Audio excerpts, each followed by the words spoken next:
கேரளாவை சேர்ந்த வசந்தி ஒரு டெய்லர். வயசு 59 ஆச்சு. இவங்க யூடியூப்பை பார்த்தே ஒரு சாதனை பண்ணியிருக்காங்க. யூடியூப்ல மலையேறதற்கான பயிற்சியை எடுத்துக்கிட்டாங்க.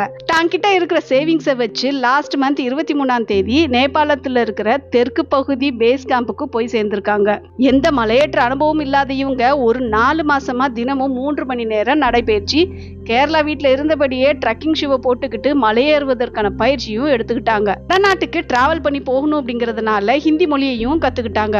ஒரு வழியா கடந்த வருடம் தன்னோட டிராவலை தொடங்கினாங்க வசந்தி. மோசமான வானிலை காரணமா நேபாளத்துல இருக்கிற லூக்லேவுக்கு போகும் விமானம் கேன்சல் ஆச்சு. அங்க சந்திச்ச ஒரு ஜெர்மன் தம்பதி உதவியோட சுர்கே வழியா மாற்றுப்பாதையில செல்ல வேண்டிய கட்டாயம் ஏற்பட்டுச்சு வசந்திக்கு. ஒரு வழியா எவரெஸ்ட் பேஸ் கேம்புக்கு சேர்ந்த வசந்தி அங்க பாரம்பரிய கசவு சேலை அணிஞ்சு இந்திய கொடியை அசைக்கும் புகைப்படம் இப்ப வைரலானது. வசந்தாவோட பசங்க வினீத் மற்றும் விவேக் அப்பப்ப ஆதரவு தர்றாங்க. தன்னோட டெய்லரிங் பிசினஸ்ல வர்ற காசை வச்சு அவங்க டிராவலுக்கு யூஸ் பண்ணிக்கிறாங்க. இப்போ தன்னோட அடுத்த சவாலான சீன பெருஞ்சுரை ஏறுவதே லட்சியம்னு வசந்தி புது உத்வேகத்தோட சொல்லியிருக்காங்க. இதே மாதிரியான இன்ட்ரெஸ்டிங்கான வீடியோவை வாவ் தீபிகால தொடர்ந்து பாருங்க.